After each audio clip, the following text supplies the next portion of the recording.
In this episode, Mr Pugh talks about various jobs that he did around Jarvis Brook and Crowborough. He also talks of a pretty severe accident that happened at DBS garages at Jarvis Brook. He was given various jobs during his working career that involved thinking out of the box, how to solve a problem, and he did come up with some quite ingenious solutions. He also talks about his passion for grass track motorcycle racing and the various things that he did to make the engines go faster than he thought was possible. And if you could subscribe, that would be great. But most of all, sit back and enjoy. You didn't actually work for DBS though. You did work for them. Yeah. You did work for DBS. Yeah. He didn't actually work for them, but he did work for them. For them. Yeah. You said Renault earlier, so I'm assuming you would have done something. Yeah. For when It was Robin that was told him to go on his own. Yeah, Robin. Yeah, nice bloke, Robin. Ralph used to do work for putting the floor in a 1100, and he got it up on the ramp. He got a crowbar on the floor holding the panel up, but because he was gas welding, and he turned round, pushed the lever, car come down, went through the floor into the ceiling, spun the car round, knocked his bottle off the stand, knocked the top off the oxygen bottle. It went through another car, out into the car park, out the back. Gas bottle did. Yeah, Like rockets. Like a rocket. yeah. And, oh yeah, that's right. Before it hit the car, it hit a 40-gallon drum of oil and tipped it over, hit this other car, through the wall, out the back, and landed in the car park. God. And Oh, whoops. Ralph, he didn't know what to do. He just, I'll have to come back, he said. They let it down and but it did a lot of damage. No, the other one I used to do a lot of work for old people. And chap came in, he'd got an apple picker on a long pole, and he broke it, and it belonged to somebody else. And I welded it up, come back next day, he said, how much that? I said, £4. Cool, he said, that's dear.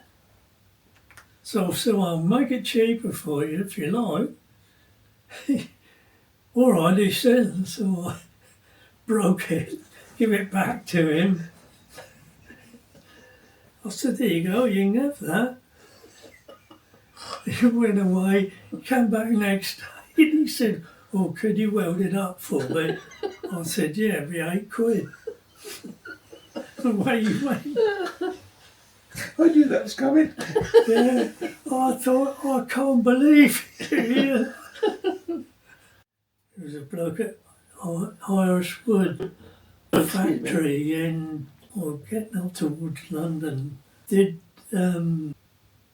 immersion heaters. That's where it started out. And I did lots of little jobs. He came along and said he wanted the girls that put these things together had to put little screws in, and he wanted 3 hands, and I said, well, why don't you put this in a jig, put the screwdrivers in a jig, and just so you've got to push them down and turn them, and that's it. Yeah, that's a good idea, he said. So I made that for him, and it snowballed after that. But he was one of these high flyers. he'd be ringing you on the phone and he'd go under a bridge and he'd lose contact and That he'd was go in the days you mad, could you ring know. on your phone. And he was a lovely man, but he was, Used to go around 2 foot off the floor. God. But he, Very clever.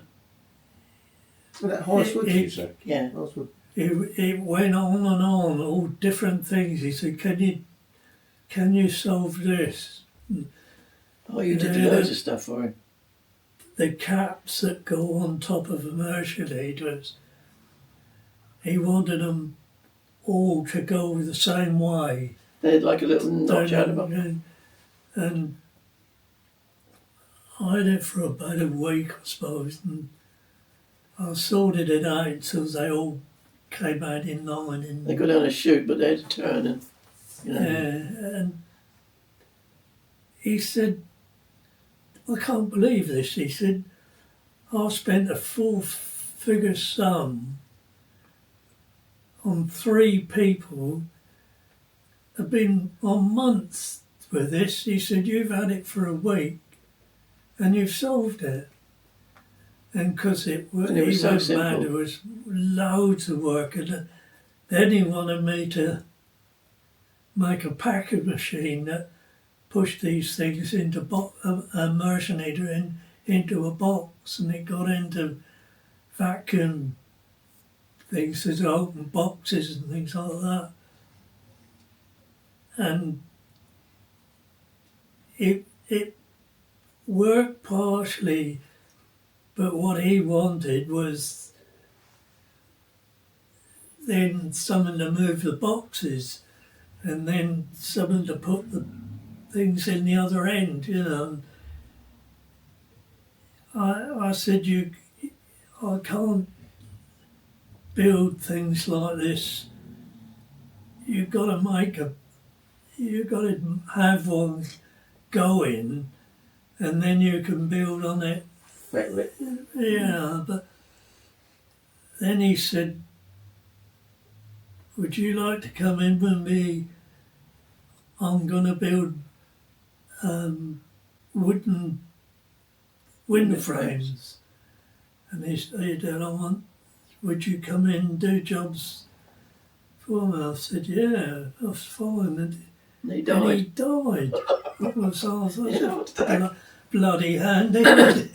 He was Best building job- up. He built a best model job of I- Horacewood Church. Best Brick job by I brick. ever had. Brilliant, it was, wasn't it? Yeah. Stained glass windows, everything.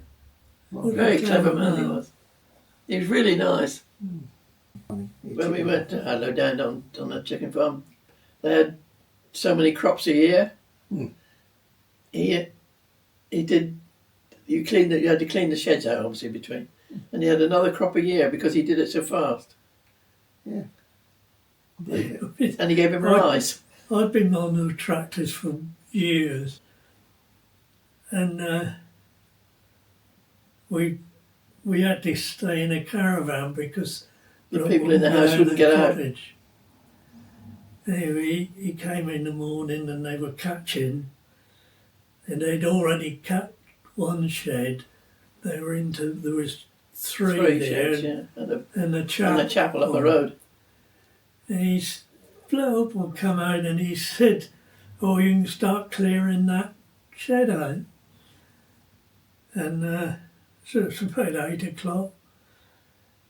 And about 10 o'clock I went over the house. I said, what do you want me to do now? And he looked at me, he said, I want you to clone that shed out. I said, I have. You can't have, he said. He said, well, you best come over and look because I've finished it. And the door was at the back, was only just wide enough, and they had enough chicken manure out the back to cover half of England. And I was going flat out the back, right up over this heap. He said they take a week, 2 of them to do that. Really? I said, well, I've been used to these. I said, I know how to drive them.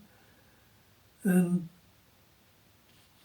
then he realised that, I must admit, he gave me more money, and he realised that I would think about things and think I could do this better than that, you know. And, but oh dear.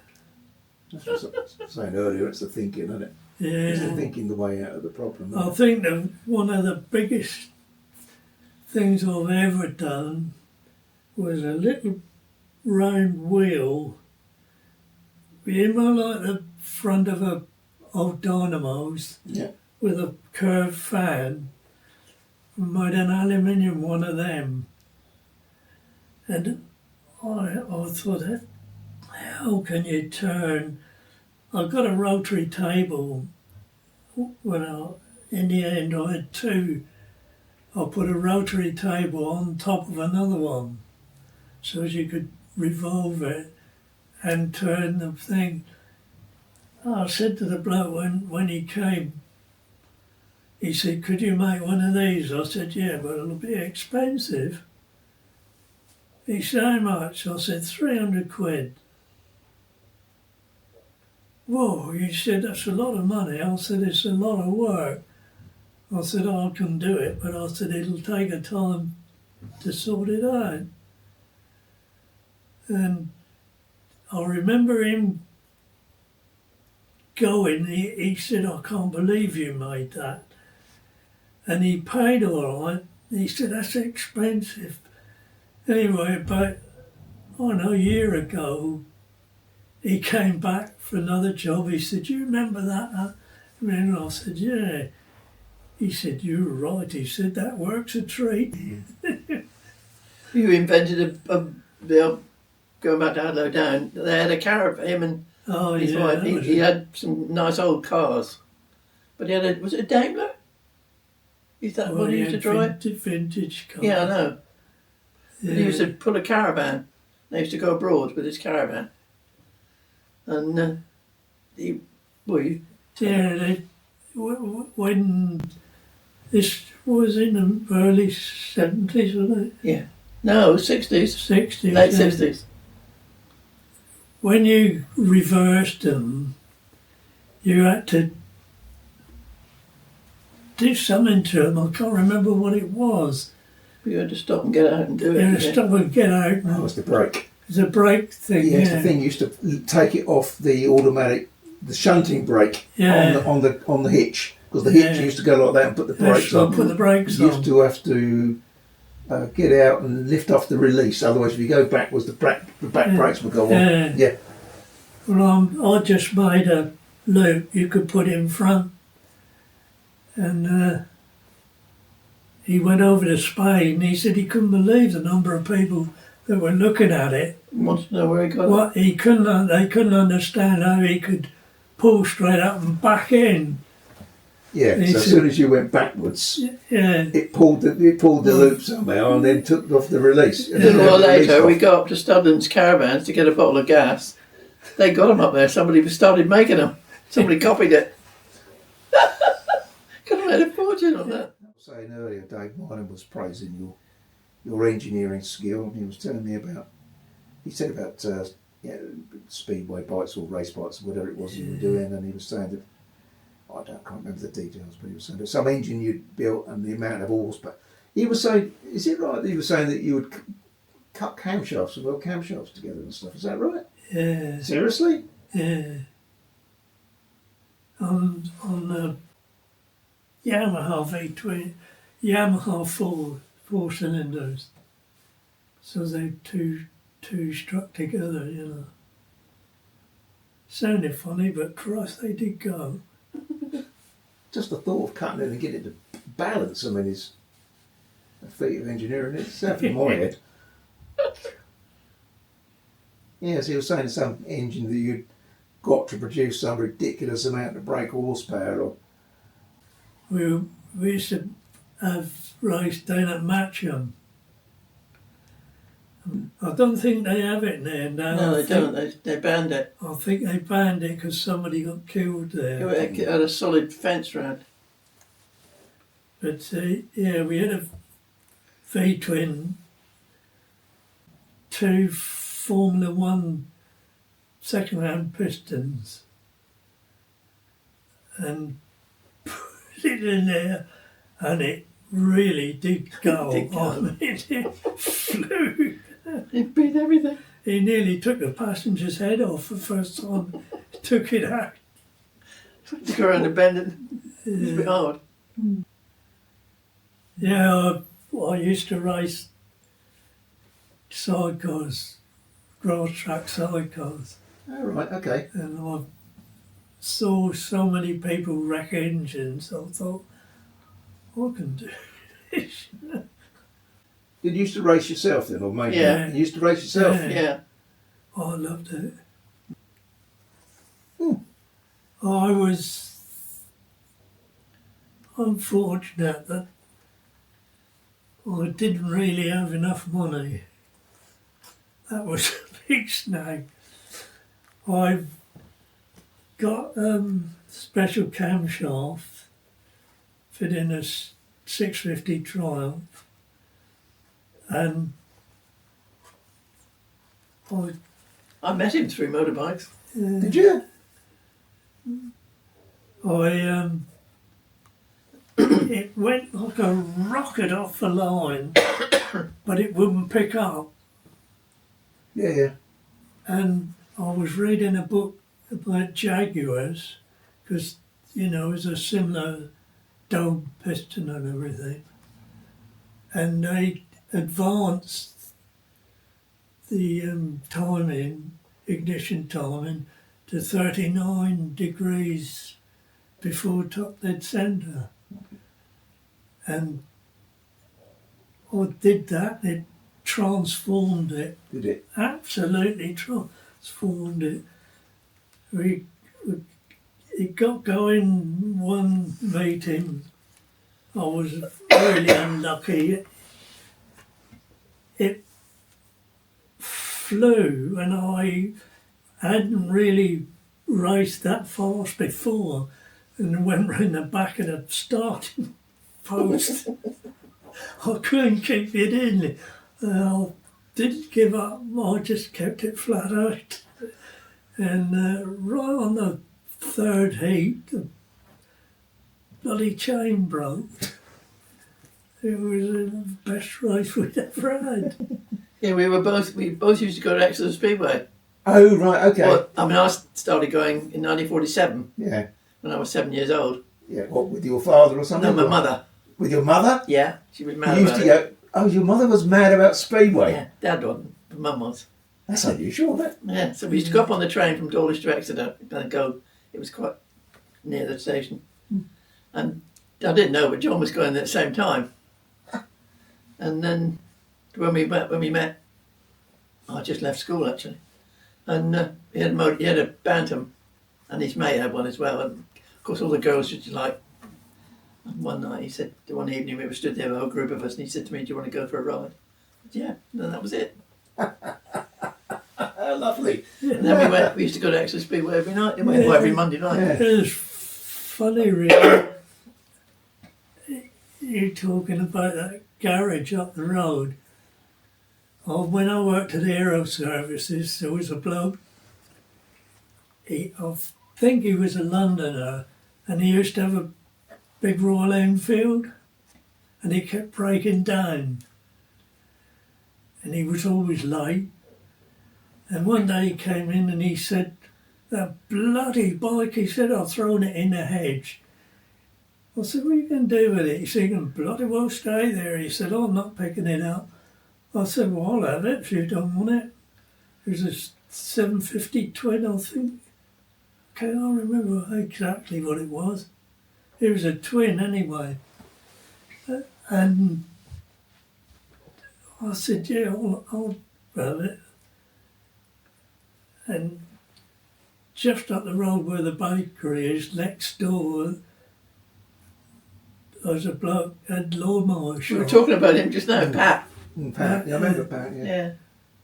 He went and fetched it for me in his pickup, and I got it going, was fine. And I took it up to Cripples. He passed it for his MOT, and then Local Aero Services had a Tiger 110 in bits. He said, "Do you want that Royal Enfield?" I said, "No, I bloody don't." I said, "I'll swap it for the 110. So did a straight swap, and that's where that engine came from. When we were So it's been tuned a little bit. when we were courting, Yeah. When he whisked you away on his BSA Bantam. we used to go. We had a mate, Yeah. who used to have Tiger 110s. Yeah, 110s, yeah. His One grandmother used to buy them for One a him. year. He was grandma's favourite, but he used to run them in those days. Yeah. And so he used to give them to John to run in for him because he'd thrash them. Yeah. And we used to go up to Exeter Speedway on it. And we went. Mate of ours was was a mechanic in the pits. I'd known Reg all my life, and John knew him. He ran a motorcycle shop in Teignmouth. And we parked in the pits one day, and there was a whole row of these. About 6 of them. Of course, we come out, we didn't know which was ours. He went to get on one, the bloke said, "Oh, that's mine." 110s, yeah. So we had to wait then for everybody to go, and the last one left was his. Because they weren't yours technically, were they? No, They no. borrowed them, so.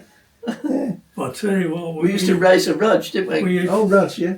Roger Holston. They used to wait for us in one of the villages And on the way to bloke Exeter. used to beat me. Did he? Yeah, He had a little kid on the back, didn't Yeah. he? Little boy on the that back. thing used to go. Phew. So, just tell me again about those boots, sir. Yeah, he came in. There was on top of a load of scrap, and then he said, "They're racing boots." He said, "Well, do you want them?" I said, "Yeah, please." So he took them off and gave them to him. These were boots that Tom Fuller, Senior, was wearing in the scrapyard, and he took them off his own feet. Took them off and And did he sell them to you or give them to you? give He gave them to you. Yeah, We can't say fairer than that, can you? he used to give me loads of stuff. They were the only people, when we went to New Zealand and came home, they were the only people that she said, "Oh, glad to see you back." That's nice, isn't it? Yeah, How did you know them then? Just because you used to go in I there? used to go in there. Yeah, so did I. for- So did my dad. Stuff, Yeah, No, they were nice. yeah. He used to pick up a lot of, odd metal from scrapyards, and if he thought I wanted it, he'd put it back. Yeah. Yeah, I like them. Lovely old couple. Yeah. Yeah, the old lady was nice too, wasn't she? Yeah. You go in and have a cup of tea. I remember that there was an old boy came from down by the army camp. I can't remember his name.